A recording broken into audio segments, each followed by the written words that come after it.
പല ദാമ്പത്യത്തിലും ലൈംഗികത എന്ന് പറയുന്നത് ഒരു ഗാർഹിക പീഡനമായിട്ട് മാറുന്നുണ്ട് ഇക്കാലത്ത്. പക്ഷേ പല ആളുകളും അത് മനസ്സിലാക്കാതെ പോകുന്നുണ്ട്. പല ബെഡ്റൂമുകളിലും ഈ സെക്സ് അല്ലെങ്കിൽ ലൈംഗികത എന്ന് പറയുമ്പോൾ പുരുഷാധിപത്യമാണ് കൂടുതലായിട്ട് കണ്ടുവരുന്നത്. പുരുഷൻ്റെ ഇഷ്ടങ്ങൾ അല്ലെങ്കിൽ ഭർത്താവിൻ്റെ ഇഷ്ടങ്ങൾ, അവൻ്റെ സുഖം എന്നുള്ളത് മാത്രമാണ് പല ഭർത്താക്കന്മാരും ഇമ്പോർട്ടൻസ് കൊടുക്കുന്നത്. പക്ഷേ ഒരു സ്ത്രീയുടെ മനസ്സ്, അവളുടെ വിഷമങ്ങൾ, അവളുടെ ഇഷ്ടങ്ങൾ, അവളുടെ മൂഡ്, ഇതിനൊന്നും ഭർത്താക്കന്മാർ ഒരു വിലയും കൊടുക്കാറില്ല. എന്തിനധികം പറയുന്നത്, അവളുടെ സ്വന്തം ശരീരത്തിന് പോലും അവൾക്കൊരു അവകാശമില്ലാത്തതായിട്ടാണ് പല ബെഡ്റൂമുകളിലും കാണാറുള്ളത്. നിങ്ങൾ ഭർത്താക്കന്മാർ മനസ്സിലാക്കേണ്ട ഒരു കാര്യം, ഈ ലൈംഗികത അല്ലെങ്കിൽ സെക്സ് എന്ന് പറയുന്നത് പുരുഷന്മാർക്ക് മാത്രം അവകാശപ്പെട്ട ഒന്നല്ല. അത് സ്ത്രീക്കും അവകാശപ്പെട്ടതാണ്. അത് ആസ്വദിക്കാനുള്ള അവകാശം അവൾക്കുമുണ്ട്.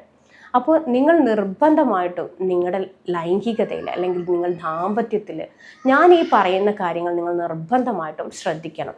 ഞാൻ ഈ വീഡിയോയിൽ പറയുന്ന കാര്യങ്ങളാണ് നിങ്ങളുടെ ദാമ്പത്യത്തിൽ എന്നുണ്ടെങ്കിൽ നിങ്ങളുടെ ഇടയിൽ നടക്കുന്നത് ഒരു സ്വാഭാവിക സെക്സ് അല്ല, മറിച്ച് അതൊരു ഗാർഹിക പീഡനമാണ്.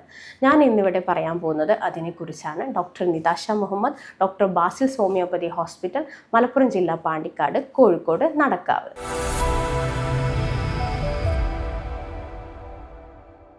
നിങ്ങളൊക്കെ ആസിഫ് അലിയുടെ ഒരു മൂവി കണ്ടിട്ടുണ്ടോ? കെട്ടിയോളാണ് എൻ്റെ മാലാക എന്ന് പറയുന്ന ഒരു മൂവിയുണ്ട്, ഒരു സിനിമ. അതിൽ എന്താണ് സംഭവിക്കുന്നത്? ഈ ഭർത്താവിന് വേണ്ട രീതിയിലുള്ള ലൈംഗിക വിദ്യാഭ്യാസം കിട്ടാത്തതിൻ്റെ ഭാഗമായിട്ട് അവൻ്റെ വിചാരം എന്താ, ഈ ലൈംഗികത എന്ന് പറയുന്നത് പുരുഷന് അവൻ്റെ ശക്തി കാണിക്കാനുള്ള ഒരു അവസരമാണ് എന്ന് കരുതിയിട്ട് ആ ഒരു ഭാര്യയോട് ചെയ്യുന്ന രീതികളാണ് ആ ഫിലിമിൽ കൂടുതലായിട്ട് പറയുന്നത്. പക്ഷെ പല ആളുകളും ഇതുപോലെ തന്നെ വേണ്ട രീതിയിലുള്ള ലൈംഗിക വിദ്യാഭ്യാസം കിട്ടാത്തതിൻ്റെ ഭാഗമായിട്ട് പലർക്കും അബദ്ധങ്ങൾ സംഭവിക്കുന്നുണ്ട്. അതുകൊണ്ട് തന്നെ നിങ്ങൾ നിർബന്ധമായിട്ടും ഒരു സ്ത്രീ ലൈംഗികതയിൽ എന്താണ് ഇഷ്ടപ്പെടുന്നത്, എന്താണ് അവൾ വെറുക്കുന്നത് എന്ന് നിങ്ങൾ നിർബന്ധമായിട്ടും അറിയണം. അപ്പോൾ അതിൽ ഏറ്റവും കൂടുതൽ ഫസ്റ്റായിട്ട് നിങ്ങൾ അറിയേണ്ട കാര്യം, ഒരു സ്ത്രീ ലൈംഗികതയെ വെറുക്കാനുള്ള കാരണങ്ങൾ എന്താണ്, അല്ലെങ്കിൽ നിങ്ങളുടെ ഭാര്യ ഭർത്താക്കന്മാർ തമ്മിലുള്ള ലൈംഗികത ഒരു ഗാർഹിക പീഡനം എന്നുള്ള രീതിയിലേക്കായി പോകാനുള്ള കാരണങ്ങൾ എന്തൊക്കെയാണ് എന്നുള്ളത് നിങ്ങൾ നിർബന്ധമായിട്ടും മനസ്സിലാക്കണം. അപ്പോൾ ഒരു സ്ത്രീ ലൈംഗികതയെ വെറുക്കുന്നതിൻ്റെ കാരണത്തിൽ ആദ്യത്തെ കാരണം എന്ന് പറയുന്നത് ഒരു സ്ത്രീയുടെ മൂഡ് അല്ലെങ്കിൽ അവളുടെ മനസ്സ് എന്താണ് എന്നുള്ളത് നിങ്ങൾ അറിയാതെ പോകുന്ന സമയത്താണ്. നിങ്ങളിപ്പോൾ ഒരു ലൈംഗിക ബന്ധത്തിൽ ഏർപ്പെടാൻ ശ്രമിക്കുകയാണെങ്കിൽ ആദ്യം നിങ്ങൾ നോക്കേണ്ടത് അവൾ മാനസികപരമായിട്ട് ഓക്കെ ആണോ എന്നുള്ളതാണ്. പല സ്ത്രീകളും ക്ഷീണം അനുഭവിക്കുന്ന ആളുകളായിരിക്കും. പല സ്ത്രീകൾക്കും എന്തെങ്കിലും വേദനകൾ ഉണ്ടാകാം, അല്ലെങ്കിൽ ഭയങ്കരമായിട്ട് മാനസികപരമായിട്ടുള്ള ടെൻഷൻ അനുഭവിക്കുന്ന സ്ത്രീകളായിരിക്കാം. ഈ സമയത്തൊക്കെ നിങ്ങൾ അവരെ ഈ ഒരു സെക്സിലോട്ട് അവരെ ഫോഴ്സ് ചെയ്യുകയാണ് എന്നുണ്ടെങ്കിൽ അത് ശരിയായിട്ടുള്ളൊരു കാര്യമല്ല. പിന്നെ രണ്ടാമതായിട്ട് വരുന്നതാണ്, നമ്മൾ ഈ ഒരു കാര്യങ്ങളൊന്നും അറിയാതെ അവരുടെ അടുത്ത് അപ്രോച്ച് ചെയ്യുന്ന സമയത്ത്, അവർ ഓക്കെ ആണോ എന്നറിയാതെ അവരുടെ അടുത്ത് അപ്രോച്ച് ചെയ്യുന്ന സമയത്ത് പല സ്ത്രീകളും നോ എന്ന് പറയാറുണ്ട്, എനിക്ക് വയ്യ എന്ന് പറയാറുണ്ട്. പക്ഷേ പല ഭർത്താക്കന്മാരും അത് ആക്സെപ്റ്റ് ചെയ്യും, ഓക്കെ കുഴപ്പമില്ല എന്ന് വരും. പക്ഷേ പല ഭർത്താക്കന്മാരും അങ്ങനെയല്ല. ആ സമയത്ത് അവളുടെ ഫീലിങ്സിന് ഒരു റെസ്പെക്റ്റ് കൊടുക്കുക എന്നുള്ളതാണ് രണ്ടാമത്തെ കാര്യം. അവളുടെ ഫീലിങ്സിന് വേണ്ട രീതിയിലുള്ള റെസ്പെക്റ്റ് നമ്മൾ കൊടുക്കുക. അവൾ നോ എന്ന് പറയുന്നുണ്ടെങ്കിൽ എന്തുകൊണ്ട് നോ എന്ന് പറയുന്നുണ്ട് എന്നുള്ളത് നമ്മൾ മനസ്സിലാക്കി അതിനനുസരിച്ച രീതിയിൽ നമ്മൾ അവരുടെ അടുത്ത് പെരുമാറുക. പിന്നെ മൂന്നാമതായിട്ടുള്ള കാര്യമാണ്, ഇതൊന്നും നമ്മൾ മനസ്സിലാക്കാതെ പല ഭർത്താക്കന്മാരും ഇതിന് വേണ്ടിയിട്ട് അവരെ ഫോഴ്സ് ചെയ്യും, നിർബന്ധിക്കും. ഒരു ബലപ്രയോഗം എന്നുള്ള രീതിയിലേക്ക് വരെ ഇത് എത്താറുണ്ട്, ബെഡ്റൂമുകളിൽ എത്താറുണ്ട്. അപ്പോൾ ഈ സാധാരണ രീതിയിൽ ഈ ഗാർഹിക പീഡനം എന്ന് പറയുന്നത് ഒരു സ്ത്രീയുടെ സമ്മതം ഇല്ലാണ്ട് ഫോഴ്സ്ഫുള്ളി അവർ ചെയ്യുന്ന ഒരു സംഭവം തന്നെയാണ്. അതും സ്ത്രീകൾക്ക് വളരെയേറെ വെറുപ്പുണ്ടാക്കുന്ന ഒരു സംഭവമാണ്. ഇതിനൊക്കെ ഭർത്താക്കന്മാർ പറയുന്ന കാരണം എന്താണെന്ന് വെച്ചാൽ, ഇത് നിന്റെ കടമയാണ്, നീ എൻ്റെ ഭാര്യയാണ്, ഇത് നിന്റെ ഡ്യൂട്ടിയാണ് എന്നുള്ള രീതിയിലാണ് അവർ സെക്സിന് വേണ്ടിയിട്ട് അവരെ പ്രഷറൈസ് ചെയ്യാറുള്ളത്. പിന്നെ അടുത്തതായിട്ട് എന്താണെന്ന് വെച്ചാൽ, ഇനി ബന്ധപ്പെട്ടുകൊണ്ടിരിക്കുന്ന സമയത്താണെങ്കിൽ പല പുരുഷന്മാരും അവരുടെ സ്വന്തം കാര്യം മാത്രമേ നോക്കാറുള്ളൂ. തൻ്റെ സുഖം, തൻ്റെ ഇഷ്ടങ്ങൾ, തൻ്റെ സെക്സ് എന്ന ചിന്ത മാത്രമേ പല പുരുഷന്മാർക്കും ഉണ്ടാവുള്ളൂ. ഒരു സ്ത്രീ എന്തെല്ലാമാണ് ഒരു സെക്സിൽ ആഗ്രഹിക്കുന്നത്, അവളുടെ ഇഷ്ടങ്ങൾ എന്തൊക്കെയാണ്, അവൾക്ക് ഏത് സമയമാണ് ഇഷ്ടം, എങ്ങനെയാണ് ഇഷ്ടം, ഒന്നും പല പുരുഷന്മാരും ഒന്ന് ചോദിക്കുക പോലും ചെയ്യാറില്ല. അത് വളരെയേറെ നിങ്ങൾ അവരോട് ചെയ്യുന്ന ഭയങ്കരമായിട്ടുള്ള ഒരു തെറ്റായിട്ടുള്ള കാര്യമാണ്. പല സ്ത്രീകൾക്കും അവരുടേതായിട്ടുള്ള സെക്ഷൽ ഫാൻറ്റസീസ് ഉള്ള ആളുകളായിരിക്കാം. പക്ഷെ പല ആളുകളും ഈ ഒരു പേടി കാരണം പല പുരുഷന്മാരോട് അത് തുറന്നു പറയാറില്ല.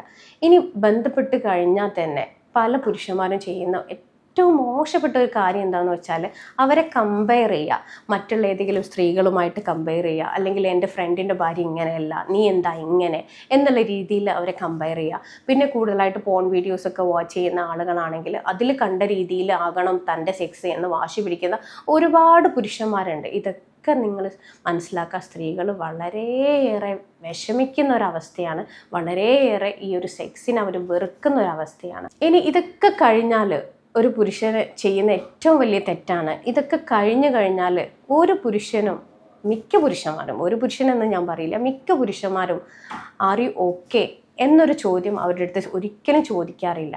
നീ സാറ്റിസ്ഫൈഡ് ആണോ എന്നുള്ള ഒരു ചോദ്യം അവരുടെ മനസ്സിൽ ഒരുപാട് മാറ്റങ്ങൾ ഉണ്ടാക്കും. ഇനി ഒരുപാട് ഈ ഒരു സെക്സിൽ അവർക്ക് ഒരുപാട് എനർജി അവർക്ക് കിട്ടുന്നതാണ്. പക്ഷെ ആ ഒരു ചോദ്യം പലപ്പോഴും ഈ ഒരു ലൈംഗികതയിൽ അല്ലെങ്കിൽ പല ദാമ്പത്യത്തിലും അത് ഇല്ല എന്നുള്ളതാണ് ഭയങ്കരമായിട്ടുള്ള ഒരു വിഷമമായിട്ടുള്ളൊരു സംഭവം. അപ്പം ഞാൻ ഈ പറഞ്ഞ കാര്യങ്ങളൊക്കെ നിങ്ങളുടെ ലൈംഗികതയിൽ സംഭവിക്കുന്നുണ്ട് എന്നുണ്ടെങ്കിൽ നിങ്ങൾ മനസ്സിലാക്കുക, ഇതൊരു സ്വാഭാവിക സെക്സ് അല്ല. ഒരിക്കലും ഇതിനൊരു നോർമൽ സെക്സ് എന്ന് വിളിക്കാനേ പറ്റില്ല. ഇത് നിങ്ങൾ ഒരാളെ ഫോഴ്സ്ഫുള്ളി ചെയ്യുന്ന ഒരു കാര്യമാണ്, അവരുടെ ഇഷ്ടങ്ങൾക്കൊരു വില കൊടുക്കാതെ ചെയ്യുന്ന ഒരു കാര്യമാണ്. അപ്പോൾ അതുകൊണ്ട് നിങ്ങൾ നിർബന്ധമായിട്ടും ഇതിൽ മാറ്റങ്ങൾ വരുത്തണം.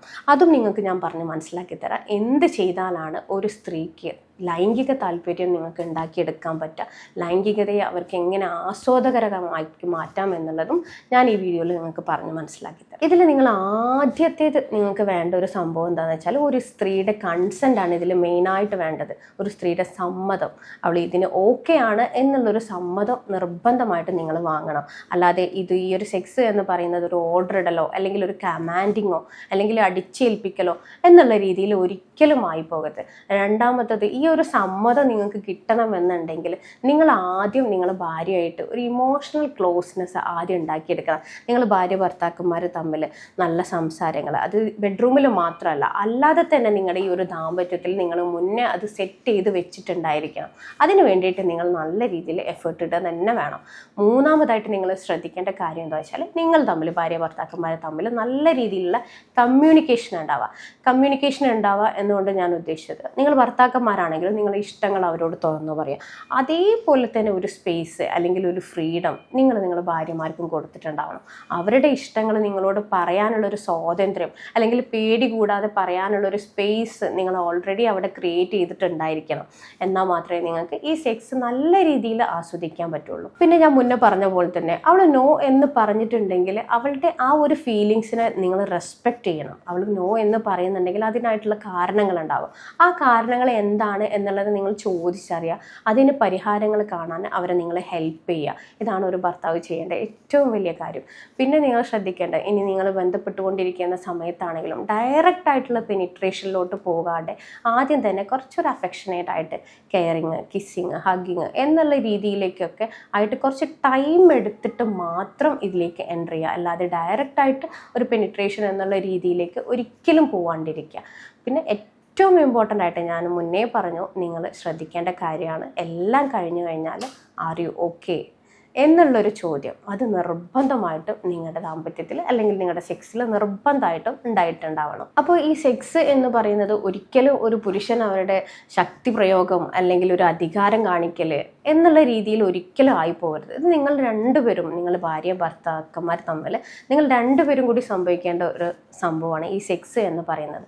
അപ്പോൾ ഇതുപോലുള്ള പ്രശ്നങ്ങളുള്ള ഭാര്യ ഭർത്താക്കന്മാർ നമ്മുടെ ഒപ്പിയിൽ വന്നു കഴിഞ്ഞാൽ നമ്മൾ ആദ്യം ചെയ്യുന്നത് എന്താ വെച്ചാൽ അവരുടെ പ്രശ്നങ്ങൾ ഡീറ്റെയിൽഡ് ആയിട്ട് ചോദിച്ചറിയും. അത് ഭാര്യയുടെ അടുത്താണെങ്കിലും ഭർത്താവിൻ്റെ അടുത്താണെങ്കിലും ചോദിച്ചറിഞ്ഞതിന് ശേഷം ഇതിൻ്റെ കാരണങ്ങൾ എന്താണ് എന്നുള്ളത് മനസ്സിലാക്കി ഒരു ആർട്ടിഫിഷ്യൽ ഇൻ്റലിജൻസിൻ്റെ സഹായത്തോടു കൂടി രോഗനിർണയം നടത്തി, ഒരു യൂറോപ്യൻ സോഫ്റ്റ്വെയറിൻ്റെ സഹായത്തോടു കൂടി മരുന്ന് നിർണയം നടത്തി യാതൊരുവിധ പാർശ്വഫലങ്ങളും ഇല്ലാതെ ജർമ്മനിയിൽ നിന്ന് ഇറക്കുമതി ചെയ്ത ഹോമിയോ മെഡിസിൻസ് കൊടുത്തിട്ടാണ് നമ്മളിവിടെ ചികിത്സിക്കുന്നത്.